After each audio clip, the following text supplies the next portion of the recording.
ఎట్లా ఉంది సార్ ఈ కూటమి ప్రభుత్వం? బాగానే ఉంది. ఎలా ఉంది రోడ్లు పరిశ్రమ? పర్లేదు, బాగానే ఉంది. అంతకు ముందు 5 ఏళ్ళు చూసారు, ఇప్పుడు ఎలా అనిపిస్తుంది?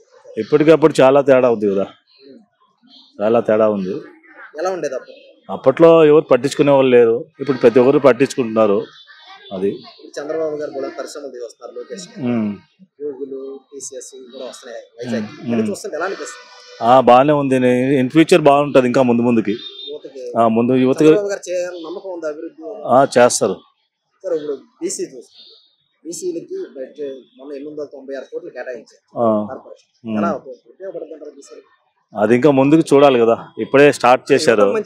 మంచిదే, ఇంకా ముందుకు ఉపయోగపడుతుందో లేదని చూడాలి కదా, ఇంకా స్టార్టింగ్ కదా.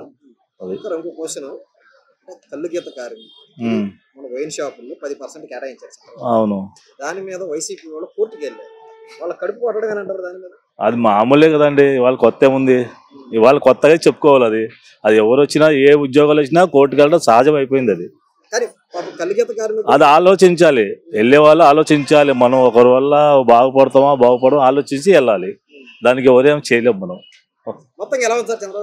పర్లేదు, బాగుందండి. చంద్రబాబు వాళ్ళు బాగానే ఉందండి. రోడ్లు బాగుంటాయి కదా, ఇప్పుడు బాగున్నాయి రోడ్లు. పరిశ్రమలో వస్తున్నాయా? స్టేట్ లో పరిశ్రమలో అభివృద్ధి ఎలా ఉంది? అభివృద్ధి అంటే మరి కొంతవరకు మరి నాకు తెలిసిన బట్టి చెప్తున్నాను, చాలా బాగానే ఉంది. ఉద్యోగస్తులు కూడా శాలరీలు బాగా టైంకి కరెక్ట్ గా 1వ తారీఖు పెన్షన్ పడిపోతున్నాయి. చాలా బాగుంది, ఉద్యోగస్తులకి బాగుంది, అందరికి బాగుంది. మరి స్టేట్ కదా గొప్పతనమే కదండి అది.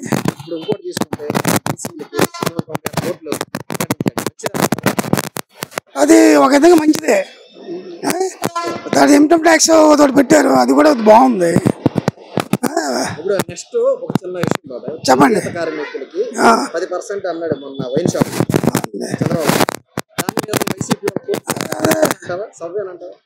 దాని మీద అవగాహన లేదు అంటే నా వరకు నేను చెప్పాను అనమాట. బాగానే ఉంది ప్రస్తుతానికి. ఎలా ఉంది చంద్రబాబు నాయుడు గారు? చాలా బాగుంది జగన్ కంటే, చాలా ఫార్ బెటర్. అప్పుడు విధ్వంసం, ఇప్పుడు పనులు అవుతున్నాయి, చాలా బాగున్నాయి. అంతకంటే మరి ఎవడు చేయలేడు. రాష్ట్రంలో మోడీ గారు శంకుస్థాపన చేశారు, చాలా బాగుంది. Well and good. కరెక్ట్ టైంకి ఇస్తాను. పెన్షన్లు ఏంటి, రోడ్లు ఏంటి, తర్వాత ప్రజలకు సేవలు అంతా వాట్సాప్ లో ఇన్కమ్ సర్టిఫికేట్స్ అన్ని వెరీ గుడ్. ఇంతకంటే ఎవడు పరిపాలన చేయలేడు. వచ్చేసాను అంది ఆయన్ని ఉన్నాయి. జగన్ గారికి విధ్వంసం మాత్రమే చేయగలడు. అది వెల్ అండ్ గుడ్. ఏది లేదు, నెక్స్ట్ వచ్చేది మళ్ళీ వచ్చేది ఇదే.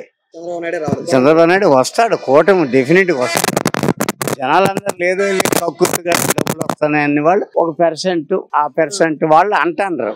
వాళ్ళు ఆ టైం వచ్చారు మారిపోతారు. ధైర్యం చెప్పడం, ఆడికి నాయకులు వెళ్ళిపోకుండా ధైర్యం మాత్రమే గాని ఇంకోటి కాదు. అభివృద్ధి అంతా ఉంది. ఇంకా ముందుకి ఇంకా మన హైటెక్ సిటీ మనదే అవుద్ది. విశాఖపట్నం మీద కాన్సెప్ట్ ఎక్కువ ఉంది. లోకేష్ గారు కానీ, చంద్రబాబు నాయుడు గారు కానీ, పవన్ కళ్యాణ్ గారు కానీ, మనకి అదే ప్రభుత్వం కావాలి. మళ్ళీ కూడా మళ్ళీ ఎక్కడికి వచ్చి మాట్లాడమన్నా మాట్లాడతాను, అసెంబ్లీకి వెళ్ళి మాట్లాడడం.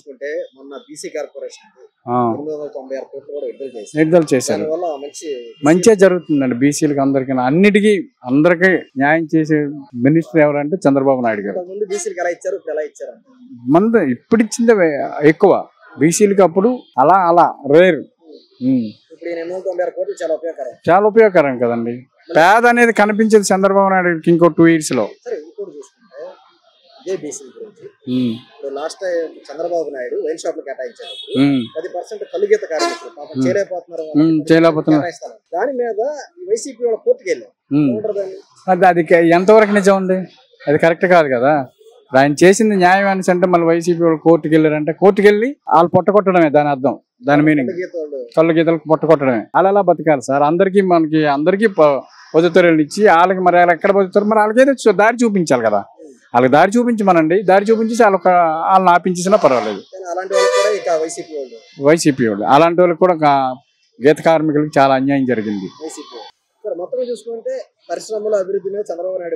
1000 రెట్లు బెటర్ అండి, 100% కాదు, 1000 రెట్లు చంద్రబాబు ప్రభుత్వం మనకి బాగుంది. నెక్స్ట్ నుంచి మీరు కూడాను, మీ ప్రజలు కూడా ఇలాంటి మా లాంటి వాళ్ళకి పబ్లిక్కి కోఆపరేట్ చేయాలి. మేము కలిగిస్తాం, ఒక 20 సంవత్సరాల నుంచి చేస్తాం. అంటే ఈరోజు చంద్రబాబు నాయుడు గారు అధికారంలోకి వచ్చి 10% గౌడ కులస్తులకి వాళ్ళకి షాపులు కేటాయించమని చెప్పారు, మీకు ఎలా అనిపిస్తుంది? మాకు సంతోషమేనండి అది. మా గౌడ కులాలకి మాకు ఇచ్చింది చంద్రబాబు నాయుడు గారు ఇచ్చింది మాకు సంతోషం. అంటే ఇప్పుడు వైసీపీ వాళ్ళు ఏంటిదే దీని మీద కేసు వేసారు, 10% రిజర్వేషన్ గౌడ కులస్తులు ఇవ్వడాన్ని కేసు వేయటంపై మీరేమంటారు? కేసు అంటే కరెక్ట్ కాదండి అది. ఇప్పుడు ఇంకా ఇవ్వలేదని గౌడ కులాల గురించి ఇవ్వలేదని మీరు పోరాడండి, కేసు మాత్రం వేయకూడదండి, అది తప్పండి.